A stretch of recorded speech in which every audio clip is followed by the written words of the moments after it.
Bonjour, bonjour, je suis ravie de vous retrouver. Aujourd'hui, un sujet important, la sécurité de votre ordinateur. Voici les précautions à prendre pour protéger votre appareil et son contenu.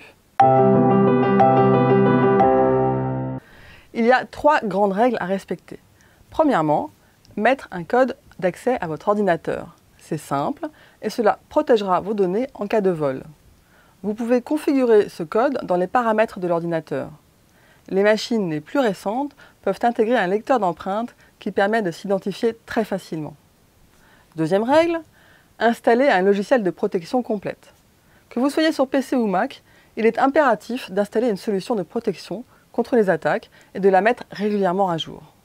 Il y a des antivirus gratuits comme Avast pour une protection toute simple de base. Il existe également des solutions complètes, payantes, qui coûtent environ 45 € par an. Vous en avez d'excellentes chez Bitdefender, Kaspersky, G-Data, McAfee, AVG, Norton. Elles offrent toutes une protection contre le virus, le phishing et les ransomware dont nous allons reparler. Mais elles peuvent également protéger votre identité, vos mots de passe, vos données bancaires et vos achats en ligne.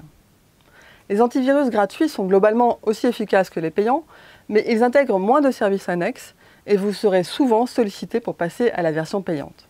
Troisième règle importante, être vigilant avec les emails que vous recevez. Comme je vous le disais, attention au phishing ou hameçonnage en français. Ce sont de faux emails qui tentent de se faire passer pour des sociétés ou organismes connus, votre banque ou les impôts par exemple, afin de vous soutirer de l'argent.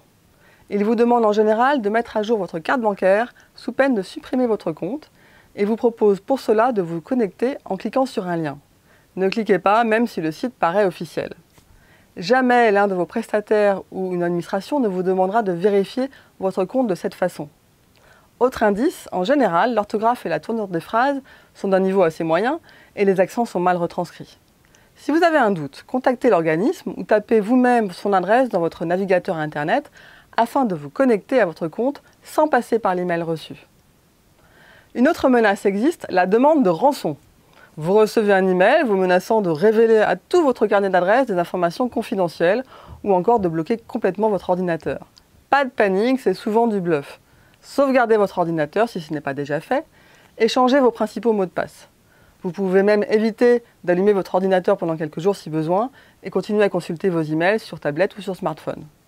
Enfin, pensez à bien faire des sauvegardes régulières de votre ordinateur et à occulter l'œil de votre caméra afin d'être certain que personne ne la piratera pour vous prendre en photo. À très bientôt sur NotreTemps.com.